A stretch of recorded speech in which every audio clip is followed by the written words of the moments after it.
guri cusub, nolol cusub, waxyaabo badan baa isbeddel ku socda.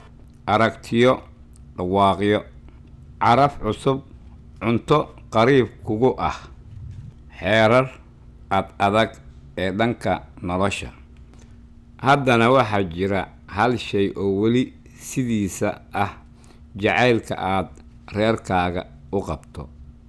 Hooyooyin, wiilal, xaasas, walaalo, waxaad rabtaa in dhammaantooda ay noqdaan kuwo faraxsan oo fayaqab ah. Waan ku caawin karnaa. Dunidan cusub aan kula hagno. Si wada jir ayaan ku dhisi karnaa qoysas fayo qaba, iyo adiga oo fayo qaba.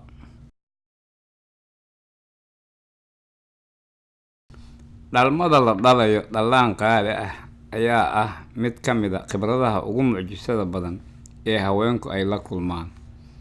Jaaliyadaha fikrado kala duwan iyo caadooyin kala duwan ayay leeyihiin oo waqtiga dhalmada ku hareeraysan, laakiin haweenka dhaqan kasta ha ka timaado waxay ka faa'iidaysan karaan inay wax ka fahmaan foosha iyo qaabka dhalmada ka hor inta aysan isbitaalka xaafadooda aysan tegin.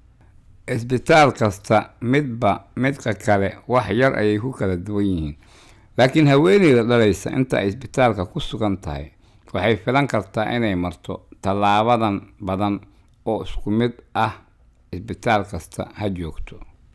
Marka ay joogto xafiiska isqorista, waxay siin doonaan magaceeda iyo cinwaankeeda iyo xogteeda shakhsi. Goorta ay timaado halka bukaan socodka lagu kala saaro, waxaa la weydiisan doonaa toobka ama cambuurka isbitaalka inay xirato. Waxaa la baari doonaa calaamadaha caafimaadkeeda, heerkulkeeda, cadaadiska dhiiggeeda iyo garaaca wadnaha. Kalkaalisada faleebo ayay gacanteeda gelin doontaa si dareere loogu daro. Sidoo kale, kalkaalisada misigta ayay baaritaan ku samayn doontaa si loo ogaado sida haweenka ay foosheedu ku socoto. Oo kalkaalisada fiilooyin ayay caloosha uga xiri doontaa qofka uurka leh iyo marmarka qaarkood ubadka caloosheeda ku jira xitaa. Goorta haweeneyda ay ku dhawaato inay dhasho, waxaa loo wareejin doonaa qolka dhalmada, halkaas oo kalkaalisada ay la socon doonto inta ay foosha ku sii socoto. Waxaa laga yaabaa in daawada xanuunka faleebada loogu siiyo ama la duro daawada xanuunka ama daawada dhabarka la isku mudo ee foosha iyo dhalmada, taas oo laf dhabarka lagu durayo.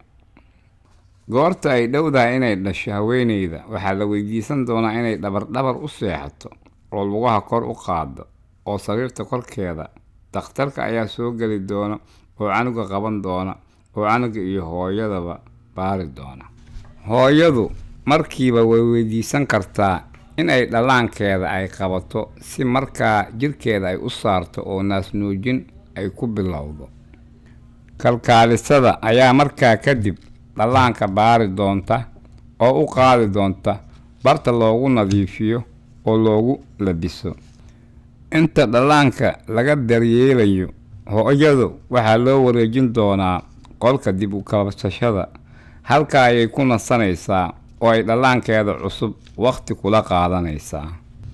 Way sii wadi kartaa inay naasnuujiso oo waxaa laga yaabaa inay soo booqato qofta naasnuujinta kala talinayso oo uga jawaabi karta dhammaan wixii su'aalo ah ee ay ka qabto ama kaalmo dhanka naasnuujinta uga baahan. Sidoo kale, hooyada iyo dhallaankuba waxay ka bogan karaan martida soo booqata. Hooyada iyo dhallaankuba inta badan habeenkaas isbitaalka ayay sii joogayaan ilaa takhaatiirta ay ka xaqiijiyaan in dhallaanka diyaar u yahay in guriga la geeyo. Isbitaalada intooda badan, hooyadu waxay ka doonayaan inay qaadato fasal lagu barayo badqabka sabiga, oo waa inay hooyadu haysataa kursiga carruurta ee gaariga la saaro oo la ansixiyey aad ku dhegsato ka hor inta isbitaalka aadan ka bixin. In hooyooyinka iyo dhallaanka cusub ay ku bilowdaan bilow wanaagsan. Taas ayaa waxay dhisaysaa qoysas fayo qaba iyo adiga oo fayo qaba.